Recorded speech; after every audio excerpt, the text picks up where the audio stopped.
Item ಯಾವುದೇ ಇರಲಿ try ಮಾಡಿ ಆಚಿ ಚಿಕನ್ ಮಸಾಲಾ. ಧಾರವಾಡದಲ್ಲಿ ಬಹುತೇಕ ಆಟೋ LPG ಬಂಕ್ಗಳು ಬಂದ್ ಆಗಿದ್ದಾವೆ. LPG ಸ್ಟಾಕ್ ಖಾಲಿ ಹಿನ್ನೆಲೆ ಬಂಕ್ಗಳು ಬಂದ್ ಆಗಿದ್ದಾವೆ.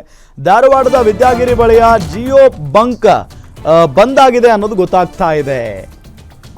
ಧಾರವಾಡದಲ್ಲಿ ಬಹುತೇಕ LPG ಬಂಕ್ಗಳು ಬಂದ್ ಆಗಿದ್ದಾವೆ ಅಂತ ಅಂದ್ರೆ ಅಲ್ಲಿನ ಆಟೋ ಸವಾರರು ಪಾಪ ಕಷ್ಟದಲ್ಲಿರ್ತಾರೆ. ಈಗ ಧಾರವಾಡದ ವಿದ್ಯಾಗಿರಿಯಲ್ಲಿರುವಂತ ಜಿಯೋ ಬಂಕ್ ಬಂದ್ ಆಗಿದೆ. ನಿನ್ನೆಯಷ್ಟೇ ಜಿಯೋ ಬಂಕ್ನಲ್ಲಿ ಸಾಲುಗಟ್ಟಿ ನಿಂತಿದ್ವು ಆಟೋಗಳು.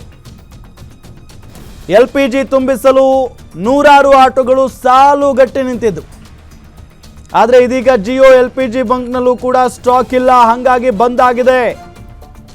LPG ಬಂಕ್ ಬಂದ್ ಆಗಿ ಆಟೋ ಚಾಲಕರು ಈಗ ಪರದಾಡುವಂತ ಪರಿಸ್ಥಿತಿ.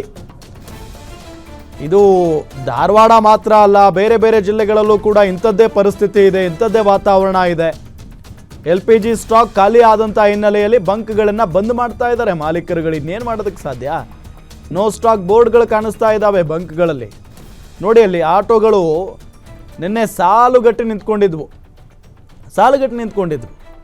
ಯಾರ್ಯಾರಿಗೆಲ್ಲ ಸಿಕ್ತೋ ಅದನ್ನು ತಗೊಂಡು ಹೋಗಿದ್ದಾರೆ. ಈಗ ಸಿಗದೇ ಇರೋರ ಪರಿಸ್ಥಿತಿ ಮನೆಯಲ್ಲೇ ಆಟೋ ನಿಲ್ಲಿಸ್ಕೊಂಡು ಇರಬೇಕು. ಪಾಪ ಭಾಳ ಜನ ಈ ಆಟೋ ಚಾಲಕರು ಅಂದಿನ ದುಡಿಮೆ ಜೊತೆಗೆ ಅವರಿಗೆ ಬೇರೆ ಬೇರೆ ಕಮಿಟ್ಮೆಂಟ್ಸ್ಗಳಿರ್ತವೆ. ಈಗ ಏಕಾಏಕಿಯಾಗಿ ಇಂಥ ಪರಿಸ್ಥಿತಿ ಇರೋದ್ರಿಂದ ಸಹಜವಾಗಿ ಅವ್ರಿಗೆ ತೊಂದರೆನೇ ಇದು. ಸಾಲುಗಟ್ಟು ನಿಂತ್ಕೊಂಡಿದ್ದಾರೆ. ನೋಡಿದರೆ ಇವತ್ತು ಇಲ್ಲವೇ ಇಲ್ಲ. ಧಾರವಾಡದ ವಿದ್ಯಾಗಿರಿ ಬಳಿ ಇರುವಂಥ ಜಿಯೋ ಬಂಕ್ ಬಂದ್ ಆಗಿಬಿಟ್ಟಿದೆ. ಕೇಳಿದರೆ ಸ್ಟಾಕ್ ಇಲ್ಲ ಸರ್, ಇನ್ನೇನು ಮಾಡೋಕ್ಕೆ ಆಗುತ್ತೆ ಅಂತ ಹೇಳಿ ಅಲ್ಲಿನ ಮಾಲೀಕರುಗಳು ಹೇಳ್ತಾ ಇದ್ದಾರೆ.